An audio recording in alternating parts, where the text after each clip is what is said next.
नमस्कार। आज के एपिसोड में अग्नि पुराण की बात करूंगी। अग्नि पुराण ज्ञान का विशाल भंडार है। स्वयं अग्निदेव ने इसे महर्षि वशिष्ठ को सुनाते हुए कहा था, आग्नेये ही पुराणे अस्मिन् सर्वा विद्या प्रदर्शिता। अर्थात अग्नि पुराण में सभी विद्याओं का वर्णन है। आकार में छोटा होते हुए भी विद्याओं के प्रकाशन की दृष्टि से यह पुराण अपना विशिष्ट महत्व रखता है। इस पुराण में 383 अध्याय हैं। गीता, रामायण, महाभारत, हरिवंश पुराण। अग्नि पुराण ज्ञान का विशाल भंडार है। स्वयं अग्निदेव ने इसे महर्षि वशिष्ठ को सुनाते हुए कहा था, आग्नेये ही पुराणे अस्मिन् सर्वा विद्या प्रदर्शिता। नमस्कार मित्रों, आज के एपिसोड में अग्नि पुराण की बात करूंगी। अर्थात अग्नि पुराण में सभी विद्याओं का वर्णन है। यह आकार में लघु होते हुए भी विद्याओं के प्रकाशन की दृष्टि से यह पुराण अपना विशिष्ट महत्व रखता है। इस पुराण में 383 चैप्टर यानी अध्याय हैं। गीता, रामायण, महाभारत, हरिवंश पुराण आदि का परिचय इस पुराण में है। पढ़ा अपढ़ा विद्याओं का वर्णन भी इसमें प्राप्त होता है। मत्स्य, कूर्म आदि अवतारों की कथाएं भी इसमें दी गई हैं। सृष्टि वर्णन, संध्या, स्नान, पूजा विधि, होम विधि, मुद्राओं के लक्षण, दीक्षा और अभिषेक विधि, निर्माण दीक्षा के संस्कार, देवालय निर्माण कला, शिलान्यास विधि, देव प्रतिमाओं के लक्षण, लिंग लक्षण तथा विग्रह, प्राण प्रतिष्ठा की विधि, वास्तु पूजा विधि, तत्व दीक्षा, खगोल शास्त्र, तीर्थ महात्म्य, श्राद्ध कल्प, ज्योतिष शास्त्र, संग्राम विजय, वशीकरण विद्या, औषधि ज्ञान, वर्णाश्रम धर्म, मास व्रत, दान महात्म्य, राजधर्म, विविध स्वप्न वर्णन, शकुन अपशकुन, रत्न परीक्षा, धनुर्वेद, स्वप्न वर्णन, शकुन अपशकुन, रत्न परीक्षा,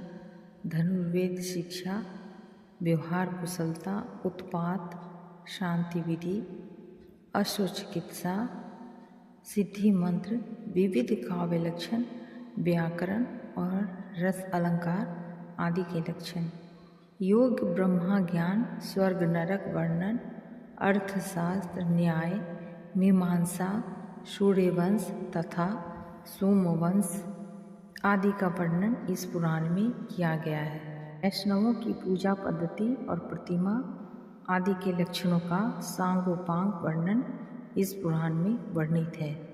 शिव और शक्ति की पूजा का पूरा विधान इसमें बताया गया है। वेदांत के सभी विषयों को उत्तम रीति से इसमें समझा गया है। इसके अलावा जीवन के लिए उपयोगी सभी विद्याओं की जानकारी इस पुराण में मिल जाती है।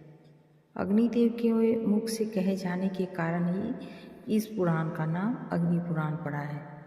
यह एक प्राचीन पुराण है जिसमें शिव, विष्णु और शिव की उपासना का वर्णन निष्पक्ष भाव से किया गया है। यही इसकी प्राचीनता को दर्शाता है, क्योंकि बाद में शैव और वैष्णव मतावलंबियों में काफ़ी विरोध उत्पन्न हो गया था, जिसके कारण उनकी पूजा अर्चना में उनका वर्चस्व बहुत बढ़ा चढ़ाकर दिखाया जाने लगा था। एक दूसरे के मतों की निंदा की जाने लगी थी, जबकि अग्नि पुराण में इस प्रकार की कोई निंदा उपलब्ध नहीं होती। तीर्थों के वर्णन में शंकराचार्य द्वारा स्थापित चारों मठों बद्रीनाथ, जगन्नाथ, द्वारकापुरी और रामेश्वरम का उल्लेख इसमें नहीं है। इसके अलावा काशी के वर्णन में विश्वनाथ तथा दशामेव घाट का वर्णन भी इसमें नहीं है। यही बात इसकी प्राचीनता को दर्शाती है। विश्व विषय सामग्री की दृष्टि से अग्नि पुराण को भारतीय जीवन का विश्वकोश कहा जा सकता है। पुराणों के पांचों लक्षणों सर्ग, प्रतिसर्ग, राजवंश, मनवंतर और वंशानुचरित्र आदि का वर्णन भी इस पुराण में प्राप्त होता है, किंतु इसे यहाँ संक्षेप रूप में दिखाया गया है। इस पुराण का शीर्ष कलेवर दैनिक जीवन की उपयोगी शिक्षाओं से ओतप्रोत है। अग्नि पुराण में शरीर और आत्मा के स्वरूप को अलग अलग समझाया गया है। इंद्रियों को यंत्र मात्र माना गया है और देह के अंगों को आत्मा नहीं माना गया है। पुराणकार आत्मा को हृदय में स्थापित मानता है। ब्रह्मा से आकाश, आकाश से वायु, वायु से अग्नि, अग्नि से जल और जल से पृथ्वी होती है। इसके बाद सूक्ष्म शरीर और फिर स्थूल शरीर होता है। अग्नि पुराण ज्ञान मार्ग को ही सत्य स्वीकार करता है। उसका कहना है कि ज्ञान से ही ब्रह्मा की प्राप्ति संभव है, कर्म कांड से नहीं। ब्रह्मा की परम ज्योति है जो मन, बुद्धि, चित्त और अहंकार से पीड़ित, जड़ा, मरण, रोग, मोह, भूख, प्यास तथा स्वप्न सुसुप्ति आदि से रहित है। पुराण में भगवान का प्रयोग विष्णु के लिए किया गया है, क्योंकि उसमें भ से भरता के गुण विद्यमान है और ग से गमन अर्थात प्रगति अथवा सृजनकर्ता का बोध होता है। विष्णु को सृष्टि का पालन करता और श्री बुद्धि का देवता माना गया है। भक्त का पुरुषार्थ ऐश्वर्य, श्री, वीर, शक्ति, ज्ञान, वैराग्य और यश होता है, जो कि विष्णु में निहित है। वान का प्रयोग प्रत्यय के रूप में हुआ है, जिसका अर्थ धारण करने वाला अथवा चलाने वाला होता है, अर्थात जो सृजन करता, पालन करता हो, श्री बुद्धि करने वाला हो, यश और ऐश्वर्य देने वाला हो, वह भगवान है। विष्णु में ये सभी गुण विद्यमान हैं। अग्नि पुराण ने मन की गति को ब्रह्मा में लीन होना ही योग माना है। जीवन का अंतिम लक्ष्य आत्मा और परमात्मा का संयोग ही होना चाहिए। इसी प्रकार वर्णाश्रम धर्म की व्याख्या भी इस पुराण में बहुत अच्छी तरह से की गई है। ब्रह्मचारी को हिंसा और निंदा से दूर रहना चाहिए। गृहस्थाश्रम के सहारे ही अन्य 3 आश्रम अपना जीवन निर्वाह करते हैं, इसलिए गृहस्थाश्रम सभी आश्रमों में श्रेष्ठ है। वर्ण की दृष्टि से किसी के साथ भेदभाव नहीं करना चाहिए। वर्ण कर्म से बने हैं, जन्म से नहीं।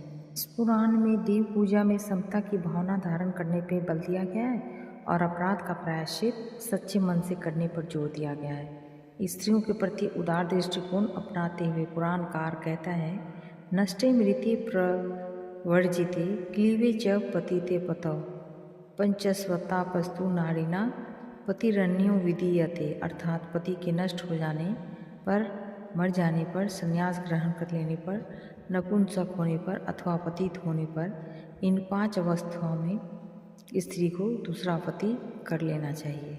इसी प्रकार यदि किसी स्त्री के साथ कोई व्यक्ति बलात्कार कर बैठता है तो उस स्त्री को अगले रजो दर्शन तक त्याज्य मानना चाहिए। रजस्वला हो जाने के उपरांत वह पुनः शुद्ध हो जाती है, ऐसा मानकर उसे स्वीकार कर लेना चाहिए। राजधर्म की व्याख्या करते हुए पुराणकार कहता है कि राजा को प्रजा की रक्षा उसी प्रकार करनी चाहिए जिस प्रकार कोई गर्भिणी स्त्री अपने गर्भ में पल रहे बच्चे की करती है। चिकित्सा शास्त्र की व्याख्या में पुराण कहता है कि समस्त रोग अत्यधिक भोजन करने से होते हैं या बिल्कुल भी भोजन न करने से, इसलिए सदैव संतुलित आहार लेना चाहिए। अधिकांशतः जड़ी बूटियों द्वारा ही इसमें रोगों के शमन का उपचार बताया गया है। व्रत, उपवास, तीर्थों का ज्ञान, दान दक्षिण आदि का महत्व, वास्तुशास्त्र और ज्योतिष शास्त्र आदि का वर्णन अन्य पुराणों की ही भांति है। वस्तुतः तत्कालीन समाज की आवश्यकताओं के अनुसार ही इसमें नित्य जीवन की उपयोगी जानकारी दी गई है। इस पुराण में व्रतों का काफ़ी विस्तृत वर्णन प्राप्त होता है। व्रतों की सूची तिथि, वार, मास, ऋतु आदि के अनुसार अलग अलग बनाई गई है। पुराणकार ने व्रतों को जीवन की विकास का पथ माना है। अन्य पुराणों में व्रतों को दान दक्षिणा का साधन मात्र मानकर मोह द्वारा उत्पन्न आकांक्षाओं की पूर्ति का माध्यम बताया गया है, लेकिन अग्नि पुराण में व्रतों को जीवन के उत्थान के लिए संकल्प का स्वरूप माना गया है। साथ ही व्रत उपवास के समय जीवन में अत्यंत सादगी और धार्मिक आचार विचार का पालन करने पर भी बल दिया गया है। अग्नि पुराण में स्वप्न विचार और शकुन अपशकुन पर भी विचार किया गया है। पुरुष और स्त्री के लक्षणों की चर्चा इस पुराण का अत्यंत महत्वपूर्ण अंश है। सर्पों के बारे में भी विस्तृत जानकारी इस पुराण में उपलब्ध होती है।